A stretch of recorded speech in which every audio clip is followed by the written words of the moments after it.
Welcome back to another episode of Health Talk with the Pros. I'm your host, Danny Reyes, and we've had a very long anticipated subject category, so to speak, of what we want to talk about today, and that is nutrition. I am very grateful to have my former colleague, great friend still, Lisa Everhart. She's the director of football sports nutrition at the University of Utah. So Lisa, thank you very much for coming on and joining us today. Yeah, thanks for having me. I'm excited. Absolutely. So for everyone that doesn't really understand your job, right? What does a nutritionist for an athletic team, more specifically a football team in college, because there's, you have all these different, pros, high school, whatever me, but what do you do at the collegiate level for a college football team?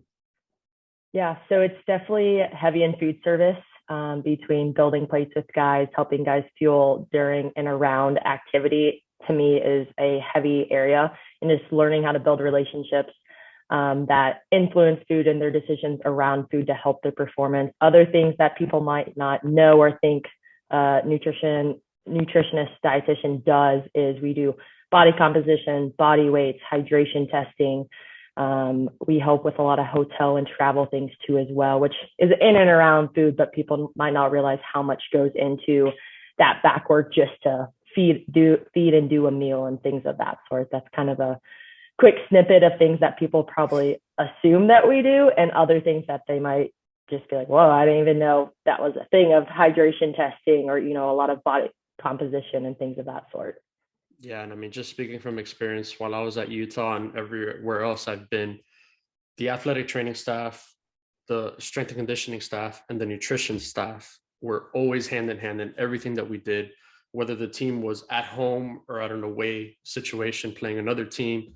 I feel like those departments were always hand in hand, and just at the end of the day, you're there for the betterment of the athlete. You're there for their health, well-being, and safety, right? And I feel like without one of those departments within that little trio, you can't run a team the right way. And it goes to show you how everyone and everything needs to kind of work in a balance. And nutrition, I feel like, is one of the most important aspects of that. So just kind of jumping right in, right? Let's talk a little bit about the benefits of nutrition overall, just for health and wellness, right? We know that eating right and all these things keep our weight down, but there's a lot of biological things that happen as well in the background that I feel like the normal person might know it, but that doesn't really have it at the tip of their head. It's like, oh yeah, that's right. Nutrition, having a good nutrition regimen could actually help with this. So kind of give us a little bit about more of the biology and some of the things that can improve our health and wellness overall. Yeah, I think a huge area for sure, like you mentioned, is body weight, potentially body comp, depending on how invested someone is, just to know. I think maybe you don't do it as frequent as a athletic team does body composition testing, but I think if you have the opportunity to do it annually or every couple of years, it gives you a great idea of just where you kind of fall into those norms. Like just using a BMI or something isn't great, depending on what you do. It was developed a long time ago just on white Caucasian males. So if you're a female, like those can vary a lot. So a body composition test in the form of BOD-POD, DEXA, anything kind of in between could be really great to just see where do you fall in the realm of weight and body composition. I think other things it involves is just energy levels. What you eat really does what they say, like it fuels your body. Your body is a vessel for everything that you do. So how you fuel it over time, not necessarily in a small window of a couple weeks, can really affect anything and everything around you, from energy levels, sleep, your overall mood, even just interactions with people and stuff too as well. Do you gather and do you normally eat, or do you eat as a group and then go gather and do other stuff, things of that sort. And it's very skewed on what society thinks food should be. And a lot of social media blows that up of what's normal, what's not, and really skews everyone's opinion of an everyday person for sure. Yeah, no, absolutely. I completely agree with everything that you said there. I mean, and we touched a little bit on it in our very first episode of this podcast, where we have these social stigmas, right? And a lot of the social stigmas, unfortunately, come in in nutrition, in the world of nutrition, right? You have Instagram, Facebook, everyone's an Instagram model now. Everyone's everyone is some sort of a influencer, so to speak. And they have these perfect bodies and all these things. But, like we kind of mentioned in that first episode, that's just a picture. Like in real life, these people are normal people at the end of the day, and they still have, either a good diet or a very poor diet, whatever it may be. But, don't let that stigma of just, oh, I need to look like that person or that person just fuel you in the sense where, oh, I need to starve myself, right? Because, and we'll kind of touch on that a little bit later, but, nutrition, and you actually have to eat. You have to actually eat constantly or consistently. Sure. I'm sorry. So no, it's really, really important. And I like that you touched on sleep and mood, just because, especially, during the whole COVID thing where everyone's inside, we've seen, and even myself, I'm included, we've all kind of gained a little bit of weight. Why? We're sitting inside, we're comfortable, we're sitting on the couch watching TV, and we're just snacking all day on little things, right? And I feel like that's a pandemic, right? But we've kind of created another one in a sense where our nutrition is just kind of getting, very, very poor, and it's getting worse as time goes on, unfortunately. So talking about that and talking about diet, so to speak, right? We've all heard of the fad diets, or we've all heard of the South Beach diet, or the keto, Atkins, low carb, whatever. Some of those things, like I mentioned in that first episode, I mean, some of them work, right? You'll see instant results because you're stopping a certain thing, right? Or, you're not having carbs, you're not having this. But why are these types of diets not necessarily the best diets when it comes to long-term, right? Because one thing is getting and dropping 5-10 pounds, maybe in a 2-week period, but can you consistently keep that up? And if you consistently lose 5 to 10 pounds every week, that is absolutely not healthy at all. A lot, for sure. So talk to us a little bit about, why these diets don't necessarily work, and kind of touch a little bit on the weight, right? Why losing, when everyone claims that you can lose 5 pounds in a week, that's not good. Kind of give us a little bit about that. Yeah, it's crazy to see how many diets have come into play, phased out, come back again. I know some of those like South Beach diets, and some of those I feel like were really prevalent when I was a teenager and in high school and stuff, are coming back around, which is just crazy, and that they get crazier every time I feel like I look out there. A big thing is just a diet people typically see as temporary. So if you enter a diet, whether it's intermittent fasting, keto, low carb, an Atkins, South Beach, whatever it might be, a lot of people see it as very temporary. So they'll go into this extreme, insert whatever that diet is about, they lose the weight, and then they essentially just revert back. So you've not truly made any change. Again, a diet, like most people, they don't see it as long-term. They see it as temporary. So that's part of the big reason of diets might acutely work, but they don't work chronically or long-term or anything like that. Because of that reason alone, you've not built or created a lifestyle or habit for longevity. A big thing in the weight loss is, you're pulling something out of your diet. Everything that surrounds these diets is a caloric deficit. People like to knock on the simplicity of just, if you want to lose weight, body comp is a little more complicated, but if you want to lose weight, it is, relatively speaking, calories in, calories out, and what's your deficit or what's your surplus.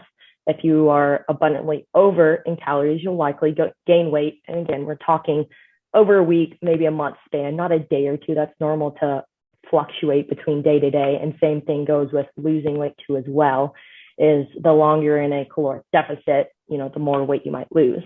A big portion of that initial weight loss is potentially fluids. And again, you're taking something out. A lot of these revolve around carbohydrates, which also help hold fluid when you're intaking them as well. So when you are lacking carbohydrates, you're also lacking storing them.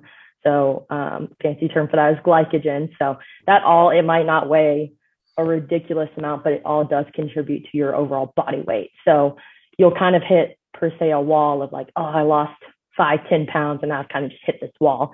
It's in reality, because it's not true weight in the sense of lean muscle mass, body fat. It's more fluids and storage and just overall intake across a day. So again, it's very temporary. They feel like they work because it is super rigid. People don't like to always live in the gray. They like a very black or white picture, and they have the ability to make up their mind one way or another of, I'm going to eat good today. And then the next day it's, I don't know, birthday or celebration, or just like, you just have a bad day and you're like, yeah, I'm going to eat like that whole tub of ice cream. And again, a lot of people don't like living at that grade. They like that very rigid feel. Even if they say they don't, they like very defined rules and regulations around what they can and can't do. Because it is a little scary of, am I doing it right if you are in the gray one way or another? Right, right. And then talk to us a little bit about what a good weight loss, right? Or how many pounds, so to speak. I know we can't put an exact number to that because you did talk about you're losing water weight a lot, and that will Yeah. fluctuate. Your weight right now in the afternoon will fluctuate from what it was this morning or what it will be like tonight, right? So what's kind of a ballpark range that the general public could kind of follow as to say, okay, I'm doing this in a healthy way, or okay, I've lost way too much weight, or man, Mm-hmm. why am I not losing weight? So what's kind of that Yeah. ballpark range? So I would say the same applies to general population and athletes. Again, an athlete might just be a little bit more fine tuned of really trying to optimize what they're losing.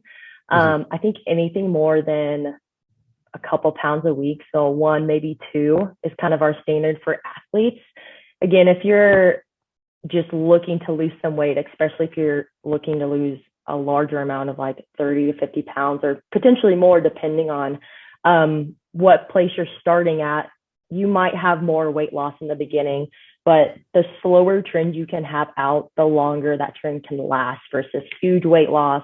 And then you hit this huge wall because you've created too big of a deficit too quick. Um, so that's kind of the range I tell any athlete I work with. Slow and steady really does win the race. Again, depending on how much you're losing, you might have a really big drop initially, but you don't necessarily want to continue that trend for however long that goal is to accomplish that weight. Because at the end of the day, likely you might be retaining some body fat and losing more lean muscle mass, and that people just think of lean muscle mass or muscle as, you know, biceps, triceps, quads, hamstrings, and all that stuff. But all your, you know, organs are made of muscle too. So if you are having a 50-pound plus weight loss, you actually could be losing some really integral and important muscle to help you breathe, your heart muscles, and that will help you exercise and build healthier habits down the line too as well if you have bigger jumps across the board. Absolutely. And kind of a personal story was, you know, at my very, very heaviest, I was well over 300 pounds and almost pushing that 350 range. And, you know, a very close family member got diagnosed with diabetes, and that really Mm-hmm. freaked me out. So what did that do to me? I'm like, all right, I not only have to diet, I have to lose a ton of weight because I don't want to be a diabetic, Yeah. right? And it's in my family, it's in my, you know, genetics. So I'm Yeah. already kind of predisposed to that. Mm-hmm. But I did exactly what you just said, which was I dropped over 100 pounds in a little bit less than a year, right? And Yeah. was it great? Yeah, I felt amazing because I was a lot lighter. But I will never forget, I went to my doctor for a yearly checkup, and they were Mm-hmm. shocked. They're like, oh, wow, you've lost all this weight. Let's take some blood samples. And when my blood samples came back, I mean, I was borderline anemic. Mm-hmm. I could barely go out for a run, like you said, because I Mm-hmm. couldn't breathe well. And I'm like, how is this happening? How is it that I've lost all this weight, but my body isn't functioning, right? And it's because I was essentially starving myself. Yeah, Yeah. you're gonna lose all of this mass, which was great, but I became even more unhealthy. And you know, Yeah. and it took some time. I thankfully I did get the advice, and I did go see a nutritionist that I worked with for almost half a year as well.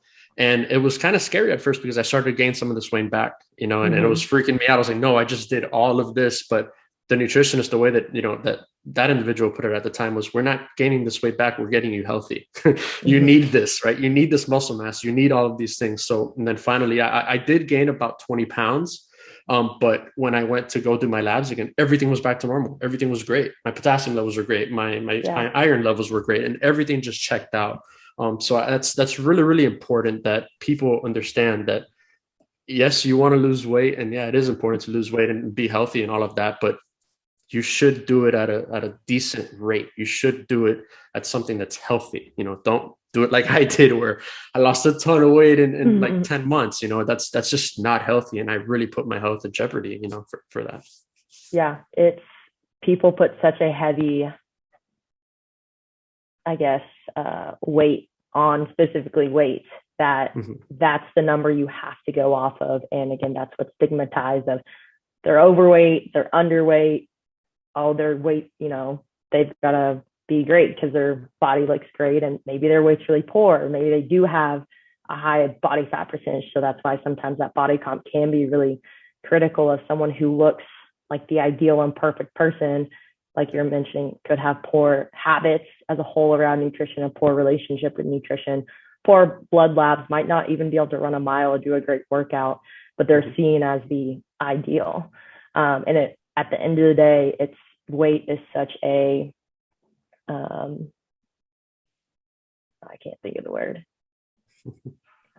but weight seen as the ideal, whereas you could be seen as overweight, but you're very healthy, you have great blood labs, but you could be underweight or at a great weight and have a lot of health issues going on for sure. Yeah, absolutely. And just the things that could happen down the road too are, that's the important side, right? Right now you may be okay, but 10 years down the road, all of these things may be coming back to haunt you, so to speak, right? For sure.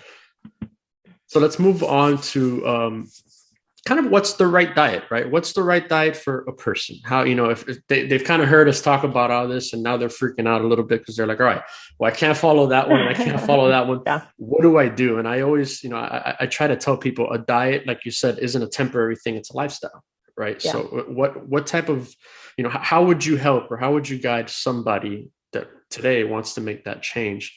And we always kind of throw around the saying a little bit of day goes a long way on this podcast. At least I do a lot, but it's really a true statement, right? And how could we apply that with nutrition? Yeah, so it definitely gets difficult if there isn't a perfect diet. A lot of people say that the Mediterranean diet has a lot of great attributes to it and is a great one. If you're trying to find something to just hone in on what does my day-to-day life look like, it includes carbs, healthy fats, proteins, it does encompass a lot of things that you would consider in a well-balanced diet. So if you are looking for one, that's one that incorporates a lot of great foods. It's not leaving out anything that's really critical to help your body run at optimal. But I would say as a whole, again, nutrition really is living in the gray. It's not black, it's not white, it's not all the way to the right, it's not all the way to the left. Again, I think carbs is a huge one people knock on. We're not looking at a keto, which is pretty much no carbohydrates or even a low carb. But you're not looking at, you're eating again, this is kind of to the extreme of breakfast, lunch, dinner, every single day, every day of your life. You're doing like a bowl of mac and cheese, a huge bowl of pasta, unless you're an elite athlete, that stuff is really, really critical because that is your body's preferred fuel along with your brain. But so you're kind of shifting it to like, what's this happy medium and what's in this gray space that, again, is a little scary because it's unknown. You don't want to overfill your plate with carbohydrates. But you don't want to underfill, even just if you're sedentary or have low activity, because it's important for that brain function as well. So if you almost envision, we use a lot of plate coaching and athletics, and I think the same can apply for everyday people. If you think about it like a 9-inch round plate or whatever you eat off of, typically speaking, unless depending on your activity, I think if you would consider yourself a moderate to high activity person, it could be beneficial to meet with a dietitian or nutritionist just to know, like, where do I really fall across the board, day to day and across a week. But typically speaking, if you're looking at your plate, I would say half your plate should be fruits and veggies. So you're looking at things that have a lot of vitamins, minerals, good fibers in them that are going to help with satiety and things of that sort.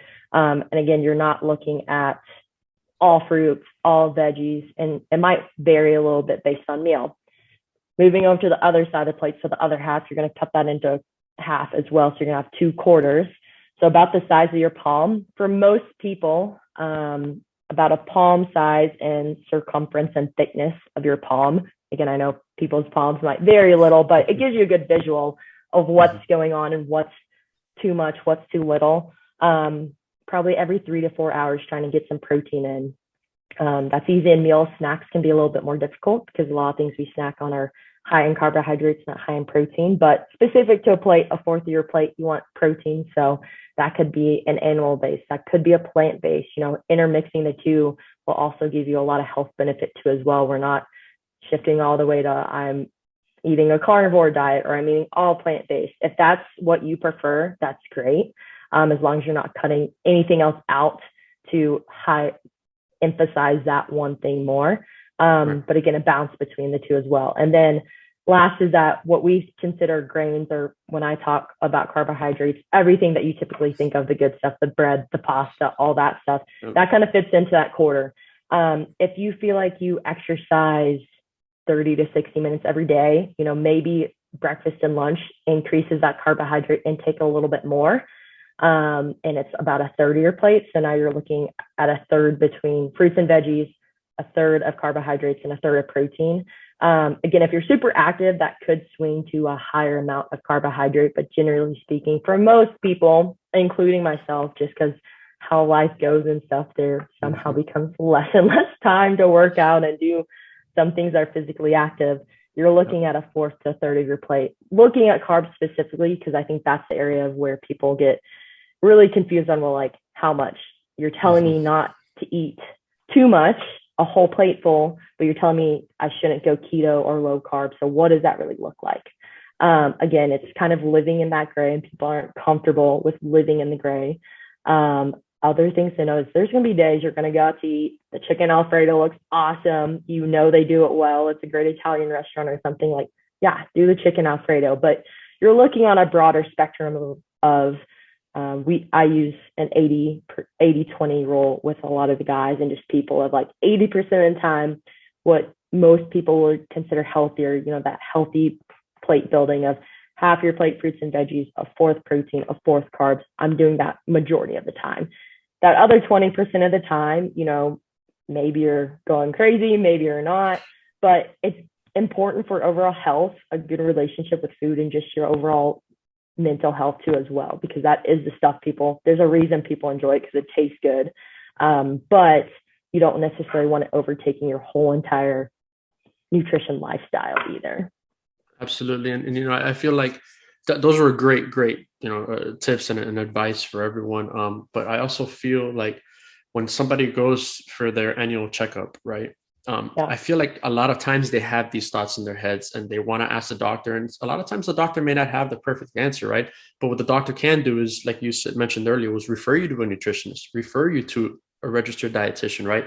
Somebody that could sit down with you, that could break all of these things down, not only go over what what your meals are like for one day, but hey, what's your meals like for a whole month? Like, what do you do? What do you like to eat? What don't you like to eat? And I feel like that's when people get the most out of it, right? Because they're not just, oh, do this, do that, avoid carbs or avoid this. And by the way, you need carbs. Carbs are essential, right? We just talked about athletes.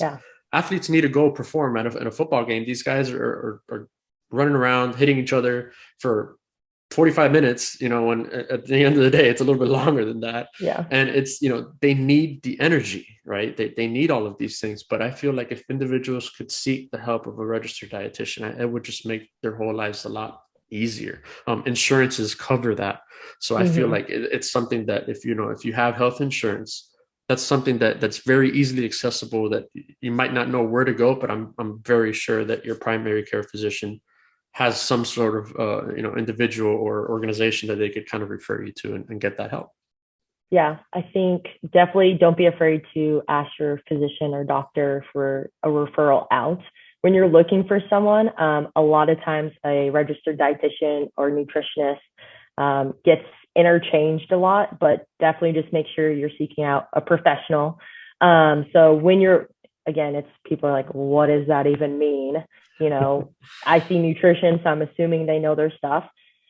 The world isn't always out there to have your best interest in mind. But so when you're looking for someone to meet with that is credentialed, isn't going to cause you more harm down the line, you're looking for the letters RD after their name, or some sort of legitimate certification that they have credentialing and have gone through schooling, and not just looking at body weight, body comp, but being able to take in if you're pre-diabetic, if you have high whatever other blood labs, deficiencies, things of that sort too, that people who are considered just a nutritionist, that you can go do a weekend course and like, okay, Right. I'm certified in nutrition.